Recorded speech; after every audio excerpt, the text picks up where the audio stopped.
Hi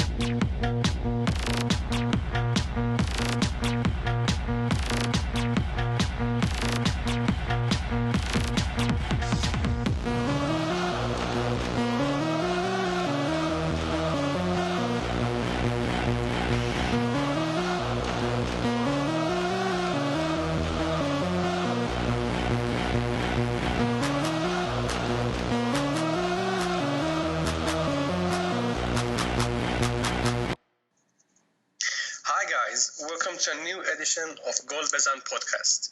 I'm your host Ejman Pars. With me I have my colleague Babak Golriz. Today we will be interviewing football agent Nima Modyr. He lives in Sweden but he has players all around the world. We will be especially interested in his players with Iranian heritage and also with his partnership with Patrick Mörk. Nima, welcome to the pod. Thank you very much. For the people that don't know you and your profession, please let us know, how did you become a football agent? That's a long story, but to make it short, I was playing football until I was 22. I went to Iran and give it a try there, and when I realized that I might not be one of the best, I decided I wanted to work in football. And me and Patrick Mörk and my other partner called Fogger got in touch with each other. We had a meeting in Halmstad where we discussed a little bit about football, a little bit about South region in Sweden and the players here. And we decided that we will start to collaborate and see what's possible to do together. And everything went really quick. I started to sign players. I started to scout a lot. So we signed during that period a couple of young talents that become national team players, such as Erdin Demir, who played in Trelleborg back then and who is playing now for Vassal and Beveren in Belgium. And after that, it's been hard work only.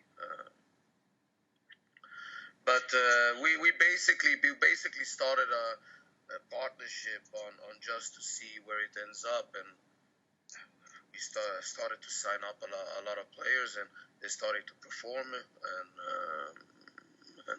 yeah, that's that. Please tell us shortly about your trial in Iran. You said you were around 22 when you stopped playing. In which club did you get your trial? No, it wasn't at the club. I was invited by the under-23 national team. At that time, Vinko Begovic was the coach. So I was invited to Tehran. At that point, it was Mehdi Torabi, Omid Ravancha, Shosa Makani, a couple of these players who were playing in that national team. And I was there a few days and trained with them and such, because they were in qualification games for the Olympics. I think they had 2 games left. It was Australia and Saudi Arabia. So I went there, did a couple of trainings. We played a game against Ekbatan, friendly game that we lost. So we played a game against Ekbatan. We lost it, and I was quite satisfied. Came back home to Sweden, and we decided that if they go to the Olympics, that they should invite me for a longer period and to be with the team maybe for 2-3 weeks. And then if they go to the Olympics, that they should see if I'm going to be in that squad. But they lost the games and didn't go to the Olympic Games. I think Australia went there instead. So in that summer, I was invited by Saipa to go and train with them. But I got sick. So I was in the hospital for 3 weeks and on heavy medication. And when I came out from the hospital, I decided that I'm going to quit football because I was tired. It was a long way to come back. So I felt that, okay, I want to do something else. So that's why when me and Patrick got in touch, and everything else is history. Nima, tell us a little bit about global soccer management and how long Patrick Mörk has been involved in football in Sweden. I think Patrick has been involved for around 27 years. He is the one who has been working in Sweden the longest at the moment. We are the biggest company in Sweden, maybe in Scandinavia, if you look at in total the trend. We are representing a lot of national team players, and we're a big team that works together. It's me in south part of Sweden, in Malmö, Patrick Mörk, who lives nearby Stockholm, Carl Fager, who lives in Gothenburg, Stefan Selakovic, who also lives near Gothenburg, and our chief scout, Tony Westing, who lives in Växjö in Sweden. And we try to work a little bit how they do in the States, a little bit more abroad, to be more complete as a firm. A lot of people involved. We try to scout a lot, take the players in the early stages, and be involved in their development. So would you say that you guys specialize in younger footballers who might have a good future rather than established stars? It depends. If you can sign a star, you would do it, or we would do it. But we also, I'm in love with the scouting thing. I love to watch football. I think that's my strongest side in the business, to select the players, and so we try to be complete in both ways, because we have the network to deliver for the stars and for the talent. So it depends on the level, to be honest, and on the player and his demands. And Nima, you have an Iranian heritage, and we don't have that much Iranians abroad, at least from living and growing up in Iran. But you have a couple of Iranian players. Can you please tell us more about your connection with the Iranian players, maybe such as Karim Ansarifard for beginners? Yeah, of course. For 2 years ago, I started to work in Iran a little bit, because I saw that there was not many players from Iran that was going abroad or to Europe, where the football is the best. And I feel that a lot of potential goes away there.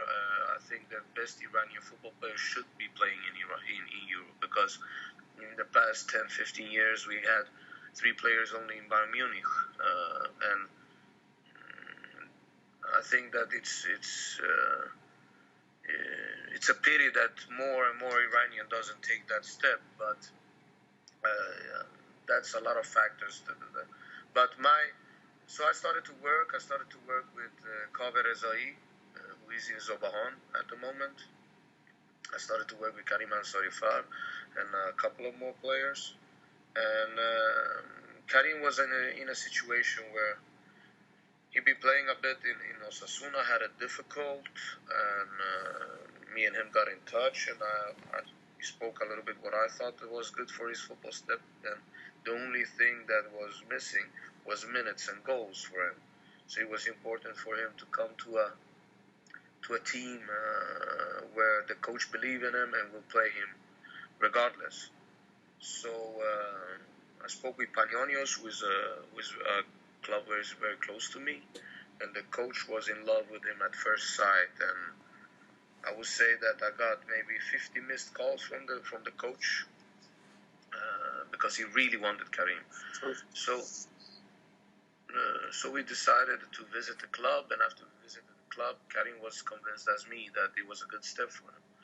And At the moment, I want to work with only the best players in Iran, but because I feel that I want to bring them to Europe to play in the best teams, to develop, and also for the national team. I think that the more Iranians that play in Europe, the better the national team will be, but also the level in Iran, So I think that's a little bit where I see myself in the role of working with Iranian football players. I want to be the bridge between Iranian football players and the clubs in Europe. Nima, you mentioned Karim Ansarifard. He was a highly rated youngster when he came through, and he was actually dubbed the new Ali Dai and was given an opportunity to play for both club and country by Ali Dai himself.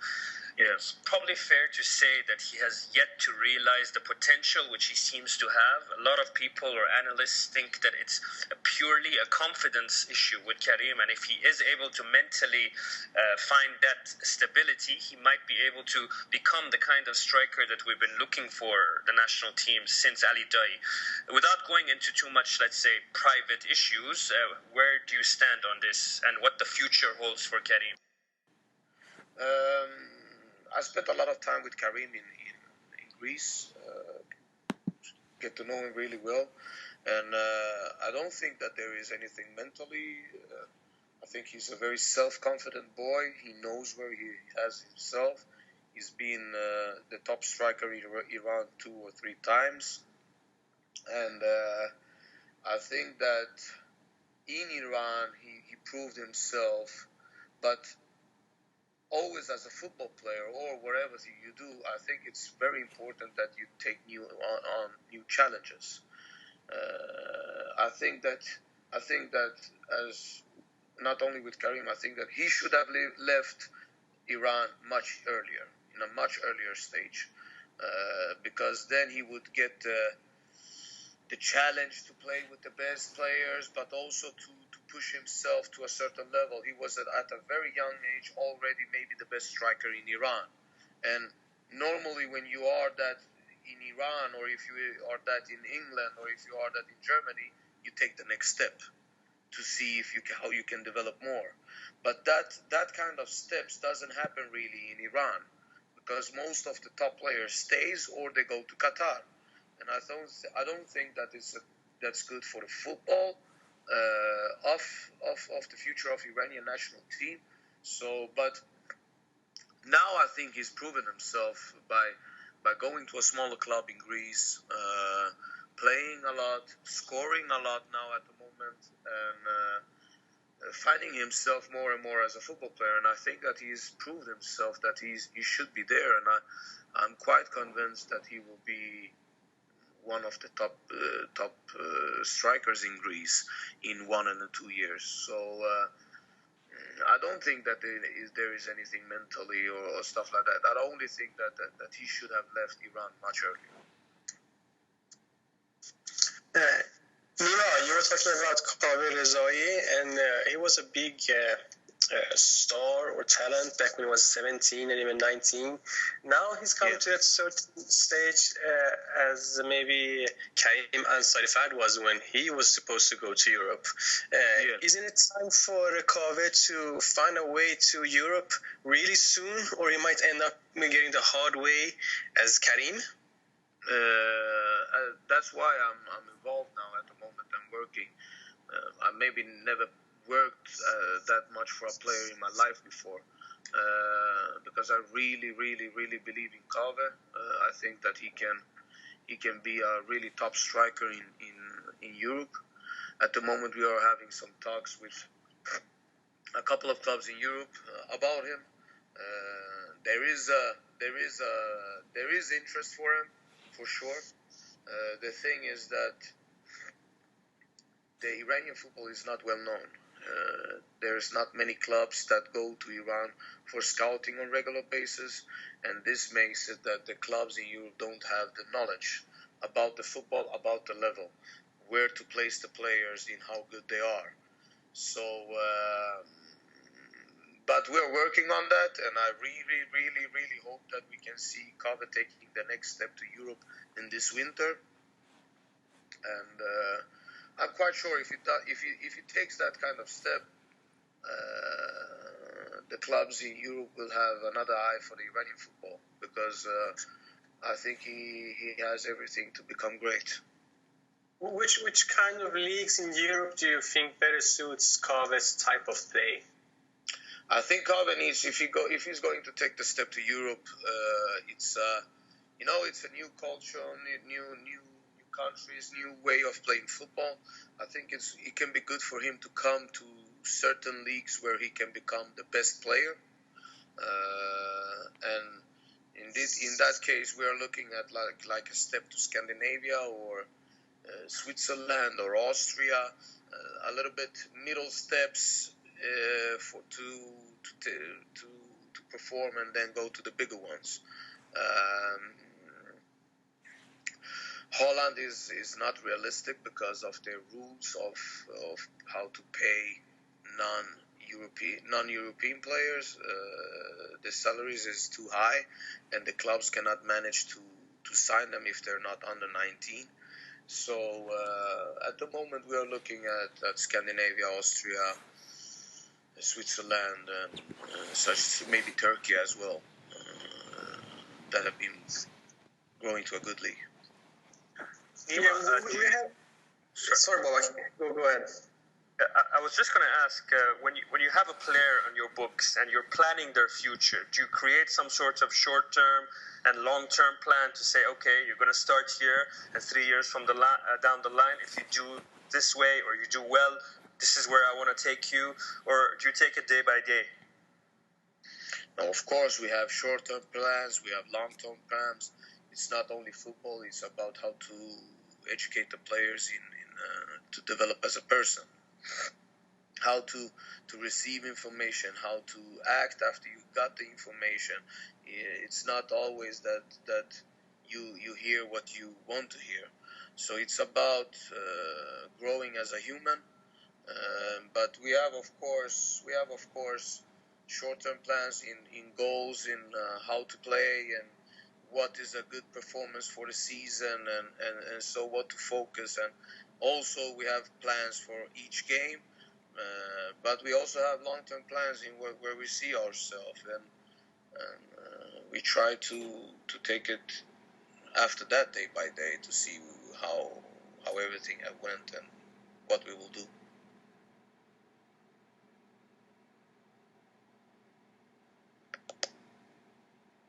Nima, you have, of course, tight relations with the Scandinavian market, living in Sweden. We have yet to see an Iranian in a Scandinavian league, or Iranian from Iran. Do you think that, what's the main reason? Are they not good enough, or is it just a lack of scouting in Iran that keeps players out of, say, Allsvenskan and Tippeligan? The problem is that one of the main problems is that Iranian football is not recorded in HD. A lot of clubs have problems in watching the games because it's a very low quality of the videos. Number two is that, for example, when you go into a certain system, when you want to see Iranian league in the system that is Instat Scout or Y Scout, there is no. Normally, you have lineups, you have the players' names, and you have certain information, but also the quality of the videos. But there is not much on the Iranian football, and this makes it difficult for clubs just to watch the games and to follow the players and to keep on following the players. So, and I don't think that there is a lot of clubs in Europe or Scandinavia that wakes up in the morning and feels that I want to go and watch football in Iran. There needs to be certain people that takes them there to watch it. Of course, it makes it easier when you have some videos and you have a high quality, so the clubs can do some work before they travel. But it's also that is non-knowledge that it's not an important market for clubs to go there and watch, and I think that the salaries in Iran of the top players that can be great in Scandinavia, they are already earning a lot of money, so they don't see a point by coming to Scandinavia and earning less. So there is a lot of factors about it, and that's why I've been on a lot of people that I think that the young talent should move in an earlier stage. So they come to Scandinavia or they come to the smaller leagues in Europe for the development, so they can so they can develop in an environment where bigger clubs can see them. Nima, could you tell us a little bit about the other players or the other Iranian players that you have on your books? Yes, we at the moment we're talking with a lot of players. Rezaei, the central midfielder who was in Sabah. We are talking with a little bit Mehdi Torabi. We are talking a little bit with Omida Ali Shah, who plays in Press Police. I've been following the most of them. But we will see what the clubs think and how they react regarding them. I've been in touch with Morteza Purali Ganji also a bit. So, but that's that. Nima, how far do you think, let's say that we had all the potential that we needed in Iranian football, like HD and good training facilities and proper federation, where would you see the Iranian football players and the Iranian football then? It's just a speculation, but it's still interesting to know your thoughts. If we would have great facilities and... take the question again. So. Yeah, a speculation. If we in Iran had these things that you as a scout demand, such as good facilities, or maybe playing in HD, or having the opportunity to see young players grow in Iran, where would you see Iranian players in football then? They will be. I think that a lot of Iranian football players would be in the best leagues in Europe. I think in Iran at the moment they should be focused on how to maintain to be the best Asian country in football. There is more Asian. There are more Japanese and South Korean players that goes to top clubs in Europe than Iranians. But personally, I think the Iranian football players are much better, but also much more educated. But I'm pretty convinced that if the conditions would be right, I think that we would see a lot of players being in top clubs around Europe. Because if Chile can make it, if Colombia can make it, if Uruguay can make it, why not Iran? It's about promoting the players. It's about searching for the talents. It's about giving the talents the chance. It's about developing them as a person. So, but the work needs to be started now. Nima, what do you think about Iran's current team, Melli, and its potential participation in the 2018 World Cup, considering that Iran has never qualified for back-to-back World Cups in history? I think I think things are looking really good at the moment because there are more and more young talents that are giving the chances to play. I'm thinking about Azmoun. I'm thinking about Saeed Zatolai. Normally, in the past, we haven't seen so young players given the chance in the national team, and I'm glad that Carlos is doing that at the moment. I would like to see more of it because it's not about the age; it's about who can perform. I would like to see them play a little bit more offensive, but I think they have good chances to qualify, even if the history doesn't say it. With how they are playing at the moment and with the quality players that they have available, especially up front with so many strikers, so many good strikers in at the moment in the national team, I think they have it in their own hands. It's up to the boys to deliver.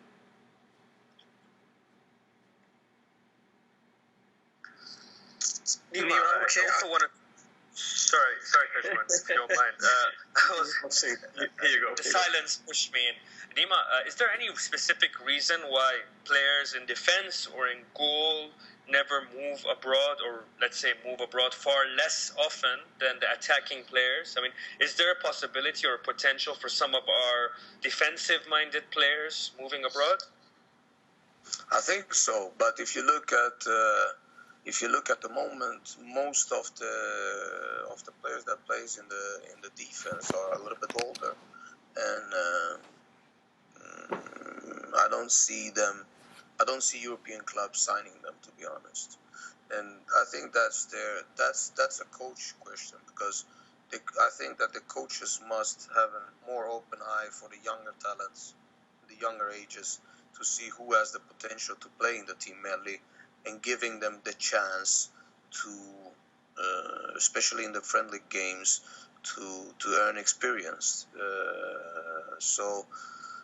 But it's a tricky question, because it's not easy to be a coach. It's not easy to give. You cannot give everybody a chance, and they have also a job. And if they don't perform, they got sacked. They can be sacked pretty quick. So, but at the moment, the only defensive player I think that are playing is Said Zatolay, and he's more box to box, and he's in Europe. But I don't see, I don't think that we have any young fullback or any young central defender that is close to be playing in the Team Melli. And Team Melli is the best window now for the players to show themselves.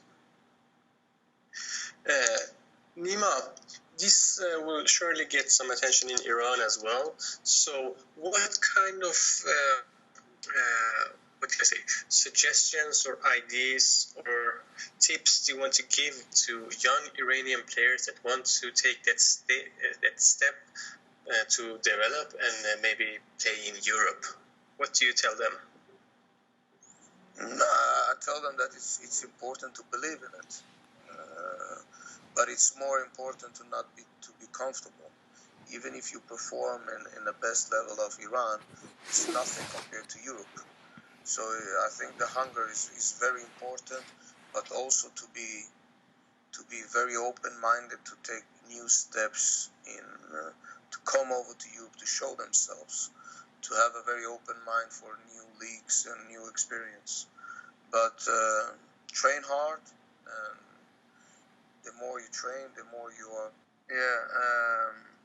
So I think that if the most important thing that they need to believe in it, but also to the people that are working with the talents in Iran, to give them the chances. Yeah, Nima, one last question. Who was your favorite Iranian football player growing up, and who do you think is the best footballer we've ever produced? I always liked Ali Karimi a lot. He was my favorite, without doubt.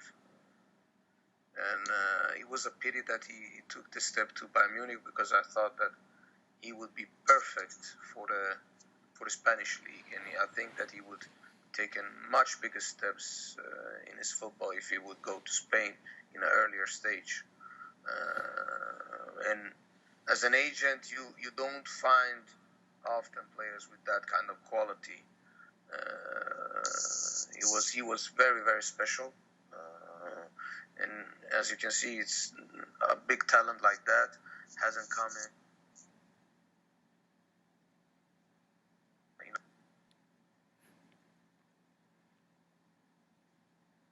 He was fantastic as a football player. So he's my absolutely he's a personal favorite. of course, Ali Daei had a great career in Europe, and he did a lot of things for the Team Melli special. So you must mention him as well. Yeah, he's a legend among legends. He's a legend, but if you look at the pure talent and what the clubs in Europe are seeking, I think that a player like Ali Karimi would have been huge if he would take another step. Nima, we would like to thank you for your time and answering all our questions for the Gol Bezan pod. Is there any final words that you'd like to tell to our listeners out there?